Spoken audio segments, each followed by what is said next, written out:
Hello, everybody. Good salutations, as some might say. Welcome back to another month. We are in March right now, and that's how I'm going to be doing the February, album reaction, revisit, whatever you want to call it.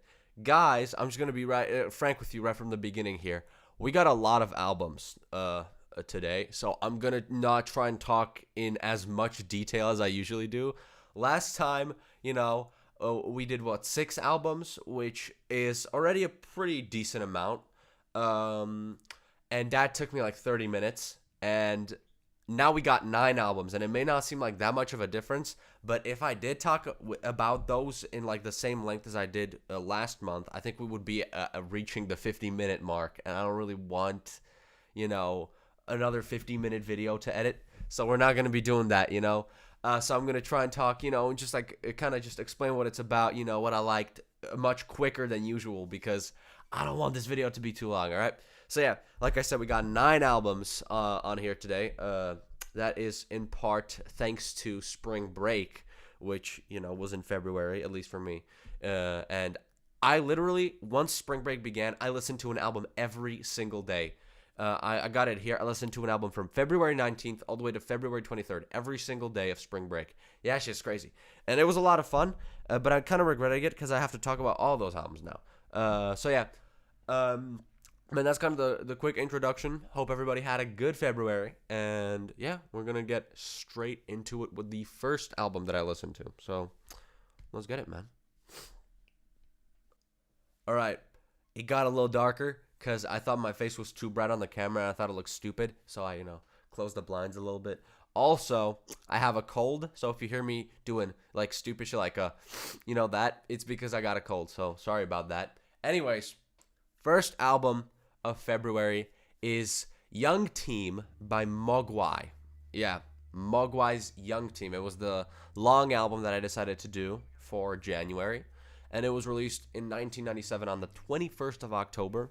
This thing is post-rock, it's alternative rock, shoegaze in some cases, a little bit. And I'm just gonna be frank with you here. I really enjoyed this record. I think it's a very solid post-rock record. There are some duds because it feels like there are just some interludes here and there that just don't catch my eye too much.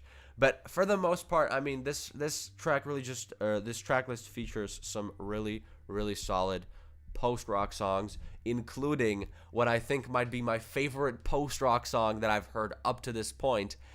That being Mogwai Fear Satan, which is a 16-minute instrumental piece that goes from like shoegaze to like this really calm, beautiful song. It's absolutely fucking stunning. That's all I'm gonna say. I can't capture the feeling that I got when I listened to that with words, so I just recommend you go listen to that on your own. It's fucking great. Some other standouts are tracks like Tracy and Are You Still Into It? The phone call, Tracy is the one with the phone call, right? I've listened to this on the 1st of February. I don't remember all these songs, but I'm pretty sure. Yeah, I listened to Tracy a little bit ago, and that was the one where it was like a fake phone call between some of the band members talking about how they got into like an argument. I don't know why, but that shit was emotional as fuck with the little instrumental as well. Listen, post-rock is one of the most stunning, beautiful genres you could listen to, and Mogwai's Young Team is a perfect example of this. It kind of reminded me of American football with the twinkly guitars, except this was released 2 years prior, so, American football released in 1999, this in 1997. So, yeah, just a great post-rock record. Not as good as American football. There are some duds here and there, but overall, I mean, this thing is absolutely stunning. And if you don't have the time to listen to the full record because it's like an hour, I understand that. At least please listen to Mogwai Fear Satan, because that is an absolutely incredible track. All right, that's it for the first album. We're going to move on to the next one, guys. So get ready. This one's going to be crazy. All right, I forgot to rate Young Team, so I'm just going to say it right now. It's an 8.5 out of 10. All right, good, really good record. Anyways, we're moving on to the next one, guys. February 3rd, I listened to another Radiohead album. This one is A Moon-Shaped Pool. It is their newest record that was released in 2016 on the 8th of May. And I'm going to be completely frank with you. I'm almost all the way through the Radiohead discography. I mean, I'm only missing, you know, like just the albums. I have not listened to Hail to the Thief, but that's it. And so I think I'm gonna do that this month. You know, once March is all done, I'm gonna, you know, do a recap video on March. You're gonna see Hail to the Thief, and then I want to do some kind of ranking, like Radiohead best albums ranking type thing. You know. So yeah, that's gonna appear eventually. Hopefully, that'll be pretty cool. Anyways, let's talk about a moon-shaped pool a little bit. This thing is absolutely fucking stunning. I'm a big Radiohead dick rider, I feel like, at this point, because everything I've listened to, I've given like a 10 out of 10 almost. But no, I really will say A Moon-Shaped Pool is a beautiful album. It's this mix between almost a pop structures, that typical alternative rock of Radiohead, and then a lot of ambient sounds and electronics that just create beautiful atmosphere, and also a lot of string sections. This album has a lot of string sections. Yeah, I mean, it's just an absolutely beautiful album. It's very sad. I mean, the closer, for example, True Love Waits, that is one of the saddest Radiohead songs I've ever heard. One of the saddest songs I've heard in general, honestly. It's just this lonely piano and Tom singing. And, I mean, fuck, it's a very sad song, and the album is very sad, you know, just in total. I mean, either way, though, it's a great listen. Like, the instrumentals here, the mix of everything sounds absolutely beautiful. If I described it in my album of the year review as like, it feels like a more mature Radiohead, you know, whereas Radiohead already felt pretty mature and aware and conscious. This feels like Radiohead, you know, once they're old elders and grandpas and everything, and just being like, yeah, and like revisiting the past is kind of what it felt like. That was the dumbest analogy I've ever done, but I hope you kind of understand what I mean. Anyways, this thing is a 10 out of 10. I'm not gonna lie to you. This is one of my favorite Radiohead albums. Kid A is still better, but I think this is my second favorite Radiohead album. My favorite tracks would definitely have to be True Love Waits. I like Daydreaming. I like Dex Dark is a good one. And pretty much all tracks like on here are really, really good. So I recommend listening to this one, you know? You might not like it, but I really liked it. I think it's great. So yeah, 10 out of 10 on that one. Let's move on to the next one. We're moving out of like rock and shit, and we're gonna head into some hip-hop real quick, you know? So let's get it, guys. Moving on to the hip-hop record, we got Operation Doomsday by MF Doom, released in 1999, October 19th. This was the first effort or album, whatever you want to call it, that he released under the name MF Doom. I know he was in like a group, KMD, I think is what it's called. He was in that group before, but then, what was it? His brother died. That was really tragic and shit, and he got dropped by the label, and then MF Doom was born and shit. It's a crazy backstory. But yeah, this was the first album that was released under the name MF Doom. And honestly, I can't decide if I like this more than Food, because I've listened to Food before, and that shit is a really good album. But this is also a really, really good album. Like, there is some great sampling work. I don't know if the beats were entirely made by Doom. I'm pretty sure they were, because I know he's a really good producer. I could check probably. Let me take a look. Or no, I'm going to do it later. I'm going to just correct it if it is true in the video. I don't know. If it's not true, there you go. If it's not true, then I'll say no, it wasn't. It was produced by Fart Guy 44 or something. But yeah, this thing is great. The beats on here are fucking incredible. Shit like Doomsday is one of the cleanest beats I have ever heard in like the history of hip hop that I've listened to, you know. In all of hip hop that I've listened to, Doomsday is one of the cleanest, greatest fucking beats. It's so nice, the sample, the everything. It just sounds so pretty. Speaking of Doomsday, it's the real reason why I listened to this record in the first place. It's just really fucking good. It's my favorite Doom song. That's why I'm kind of torn between this being my favorite and Food. I mean, just great sampling work. Doom comes in, does his thing. He's just a crazy MC. His flow, his lyrics, his everything. He just you know, walks into the room, spits some bars, and leaves. One thing that I was really surprised by was how good a lot of the features on here were. I really, really, really fuck with, I forgot what the song is called. Let me look it up. I forgot what it was called, but there was this one song that had a shit ton of features. It was like, Who You Want Me to Be or something. Wait, what was it called? Who You Think I Am. I fuck with that song heavy. There's like so many features, and all of the like MCs featured, they pop off, dude. I'm just gonna say right now. It's the album feels like kind of a. It really does feel like a '90s type of jazz rap album, but it's Doom and it has his essence and charm and everything. It doesn't feel as polished and clean in a sense as Food, at least for me. But I think that just adds charm and beauty to it. Honestly, just a great hip hop release. I'm giving it a 9.5. I really like this record. There are a lot of songs that I come back to quite often. Doomsday, Rhymes Like Dimes, Who You Think I Am. What was the other one that I really like? Go With The Flow, and a bunch of other ones. Just a really solid hip-hop release. I don't think most people will think this is his best. I'm kind of torn between this and Food. And I haven't even heard Mad Villainy yet, so we'll see that. But yeah, great hip-hop release. Now we're going to move on to... We're just going to move on to some crazy shit, all right? So yeah, man, that's just going to be crazy. That's all I'm just going to say, man. What the fuck did I do that? Anyway, moving on to the next record, all right? I gave it a little bit of a silly introduction, like, this shit is fucked up. I mean, it is, all right? Yeah, anyways, the thing that I listened to on the 17th of February is A Promise by Xiu Xiu. This album cover, I'm looking, I don't know if I actually put it here. I might not even, I don't know.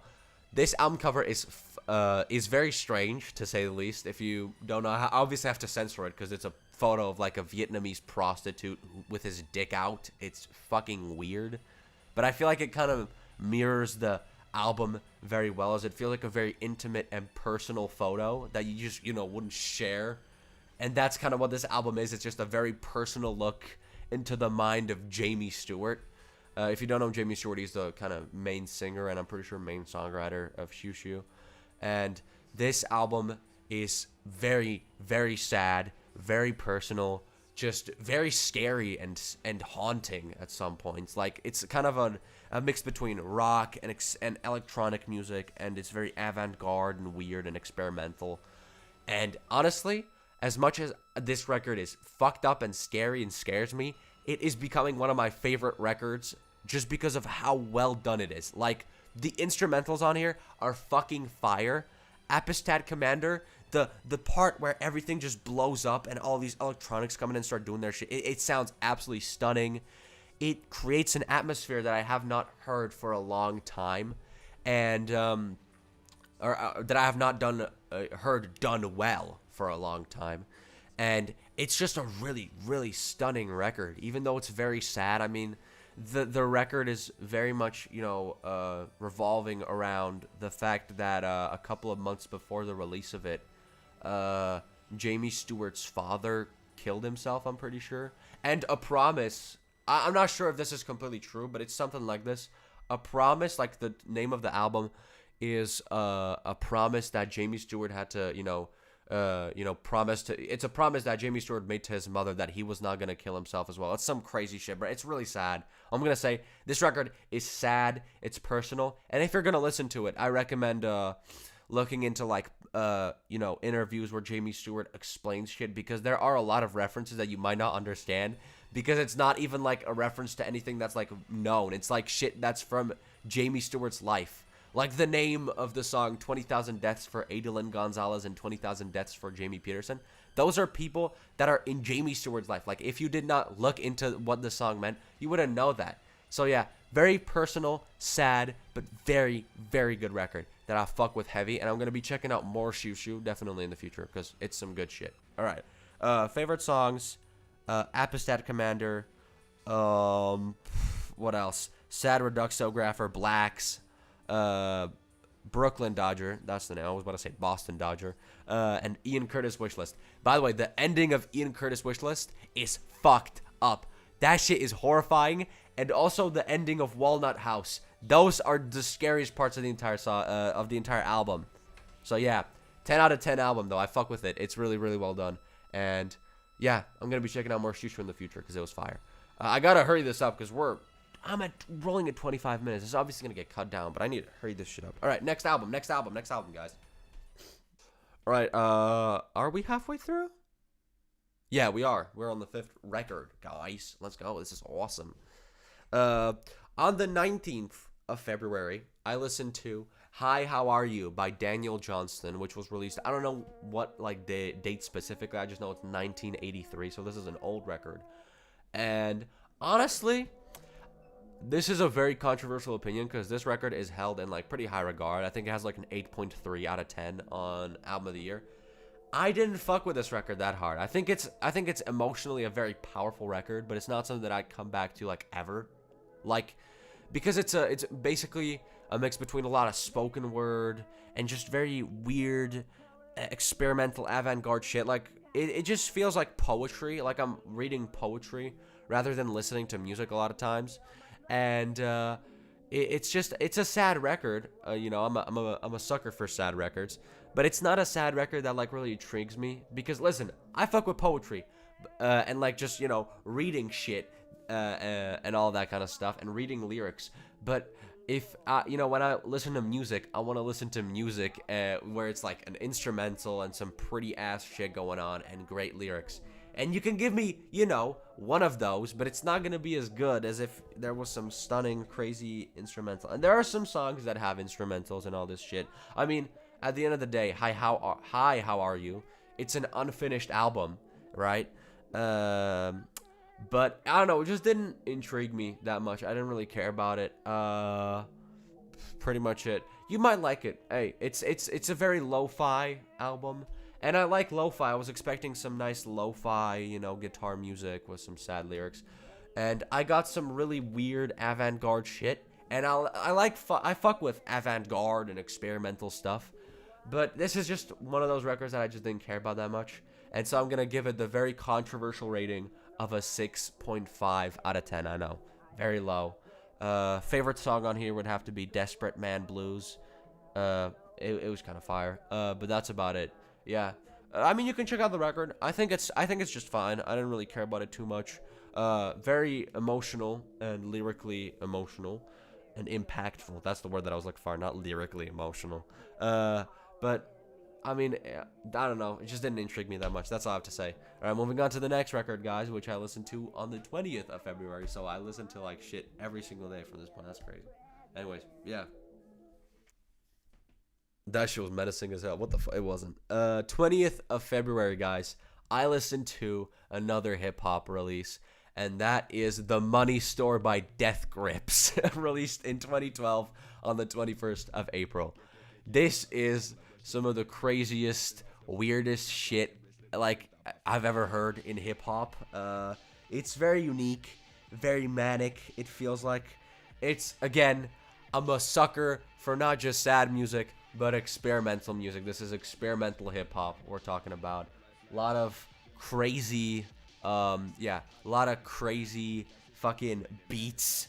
I love the drums on this record. They're very, very fun.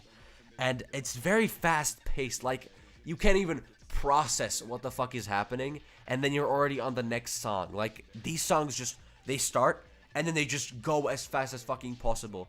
It's like the perfect example of this is already just the opening track, Get Got. Like, it starts off with a super quick little drum pattern, and then the MC Ride, who's like the, main rapper on the record, he's like, get, go, and then he just fucking goes off, and there's this crazy fucking instrumental bit, and it just ends in, it feels like it ends in 4 seconds. It's so fucking fast-paced and everything. It's crazy, dude. Also, the samples on here are really interesting. There's this one part, what song is it? Punk Wait, where they just sample like an Arabian song at the beginning, and then it goes into the loudest, most distorted fucking bass. It's fucking crazy. I fuck with this shit. Hey, listen, I fuck with this shit. It's very weird. It's insane. It's deranged. It's unhinged. And I'll fuck with it. Alright? I don't really got a lot to say about this because it's just a really well done hip hop record. Favorite tracks would have to be Get Got. I fuck with Punk Wait, like I said. I fuck with Hacker as well. What are some good ones? System Blower. The beginning to System Blower is fucking awesome. We came to blow your system, and then it just fucking, the song just explodes. Listen, man, this thing is fun. It's really fun to listen to. It's well written. The lyrics on here are good. There are bars. And it's just a well done hip hop record. All right, if you're looking for some experimental shit. I mean, you probably would have already heard this if you were like an experimental hip hop fan. But if you didn't, I recommend it. It's good. All right.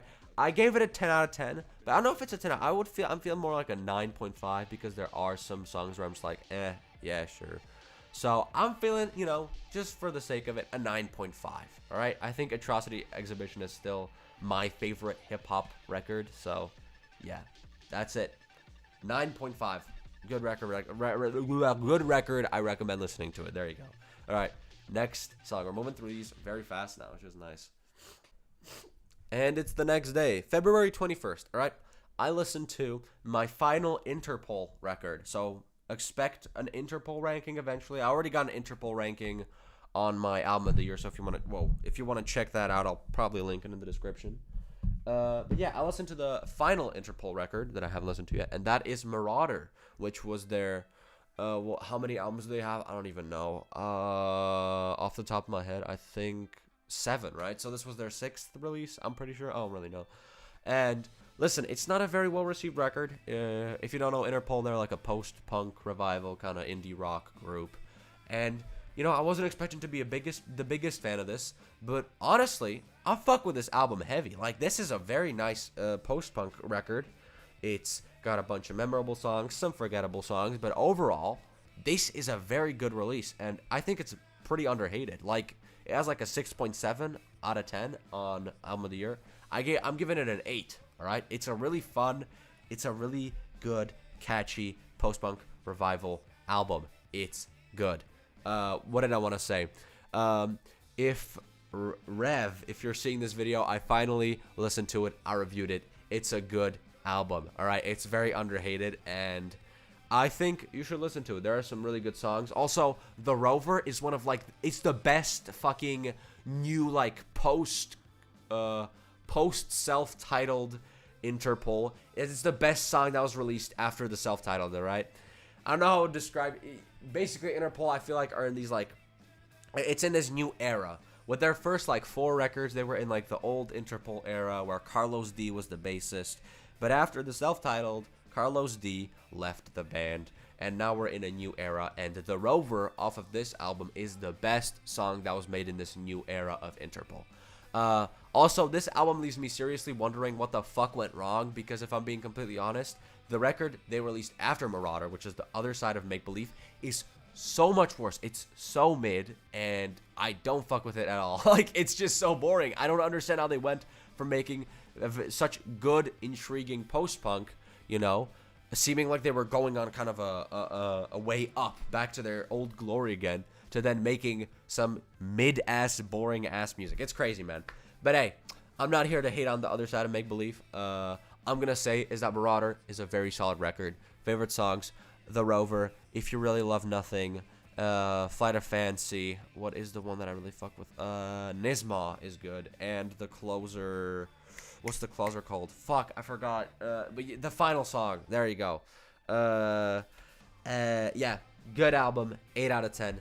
Solid release. Moving on to the next one, guys. I'm speeding through these now, genuinely. Let's go. This is awesome. Moving on to the next record. Also, I looked up the final song. It's called It Probably Matters. That song goes hard. So, those are my favorites from Marauder. Anyway, next album. All right. This is going to be kind of a short one because I don't really have a lot to say about this one other than it's just really good. On the 22nd of February, I listened to my first grouper album, that being AIA Alien Observer, which was released in 2011 on the 11th of April. There you go. And it's an ambient pop record. It's just there's not a lot to say about this other than it just feels like you're floating through space in a non-violent way. Last month I talked about Going Places by Yellow Swans, which was this crazy, loud, distorted, noisy shit, and it felt like breaking through space-time is what I described it kind of. It's kind of what I described it as. This is like just floating through space peacefully. It's a very beautiful record. The vocals here are stunning. Instrumentals are just some really pretty ambient shit. It's very, very nice, is all I'm going to say. It's kind of ambient pop, I guess you could kind of classify it as. I don't really know. Yeah, ambient. It's just really good ambient music, honestly. I will not be coming back to this record that often because I'm not like a big person. Like I'm not a big ambient person. I listened to, what was it called? The Brian Eno's like Apollo, and I fuck with that album. I think it's really well done. but I don't come back to it at all because I'm not just like a kind of ambient person. You know, I don't really, you know, listen to ambient music that often. Going Places really is like the only exception because of how fucking crazy that record is. It's so violent and loud, and I love it, dude. So yeah, I don't really have a lot to say about this record other than Vapor Trails is the best song on here. Very pretty, very, very just nice bliss kind of is what this record feels like. Very good, you know. I gave it a 9.5. I would give it a 10 because like it feels almost, it's like it feels perfect, but I just know I'm not going to be coming back to this. So I'm giving it a 9.5. Again, the final track on here is my favorite because it kind of reminded me of True Love Waits, and it was like one of the prettiest moments I've ever like had when listening to music. I forgot what it was called. Let me look it up. Give me a sec. I fucking forgot, dude. It's called Come Softly. That sounded crazy. It's like come to like walk into something, not like ejaculate. But yeah, that was one of the prettiest songs I've ever listened to. It kind of reminded me of True Love Waits. And Liz Harris, that's the girl behind Grouper. Her vocals are fucking beautiful, all right? So that's all I'm going to say. Great record, 9.5.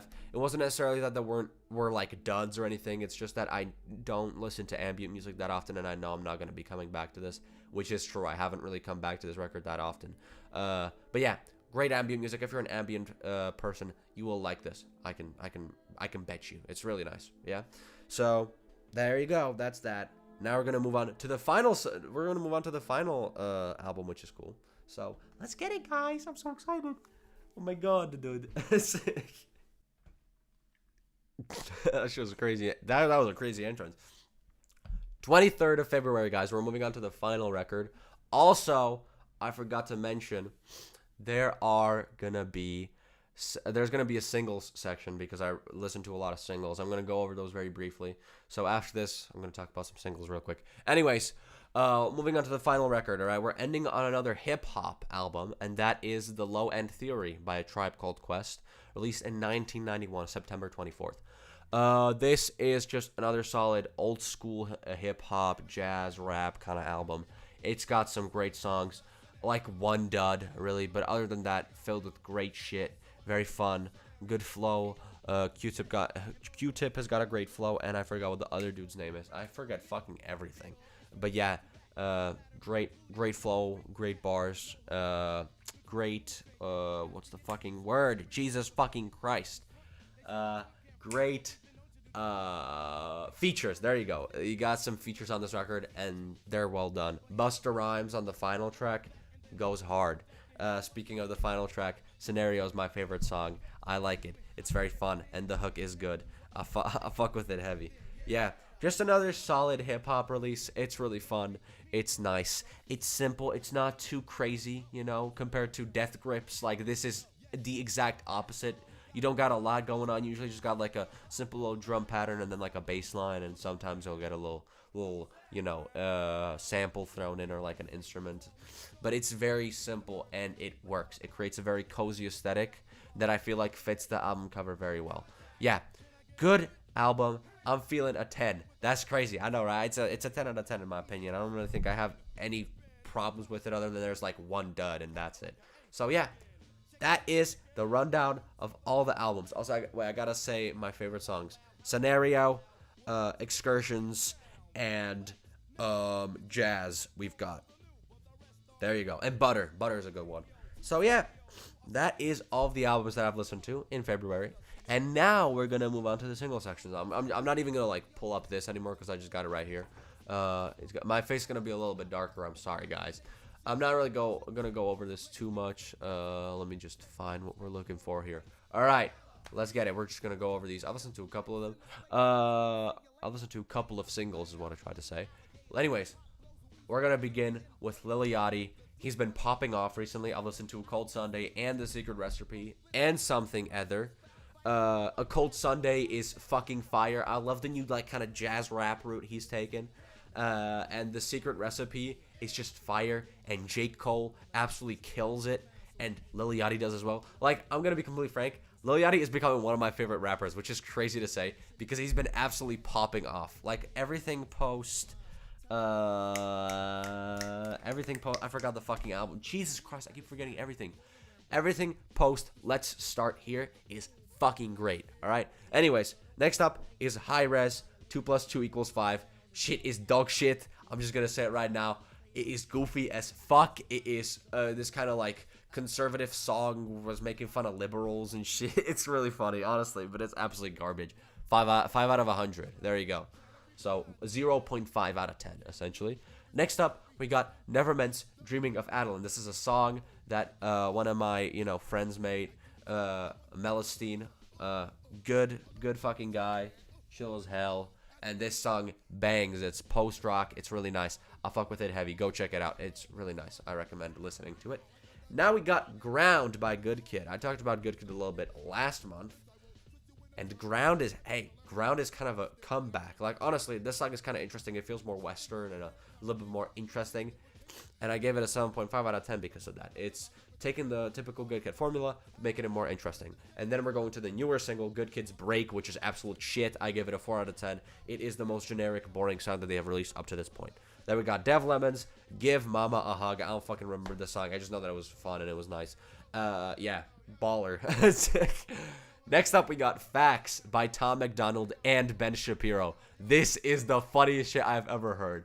All I'm going to say is that this is a Yamaka, homie no cap. 0 out of 10. Next up, we got Maruya, The Invisible Man.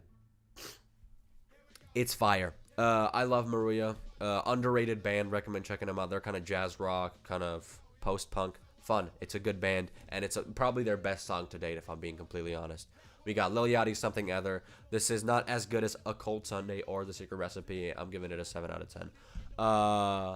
Yeah, it's a little bit more experimental, a little bit more unique, and it doesn't work out perfectly, but it's still good. And then we got Red Veil and JPEG Mafia, Black Enough. I fuck with that song. It's energetic as fuck, and it goes hard, and I fuck with it. I like Red Veil. A lot of people, I feel like, listen, I like JPEG Mafia's, performance and everything. I think Red Veil was kind of better. I'm just saying. This is my personal opinion. Hey, I'm just saying.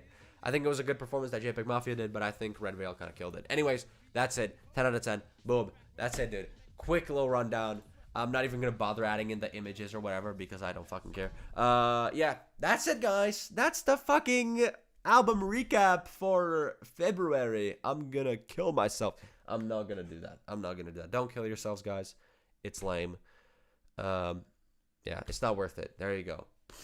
I don't have anything else to say. Whoa. That's what I got to say. Whoa. Thank you for listening. I hope you enjoyed. And I will see you guys next month. Goodbye. Have a wonderful evening. It's morning right now. No, it's 1 p.m. I woke up an hour ago, though. That's crazy. All right. Bye, guys. Balls in my mouth.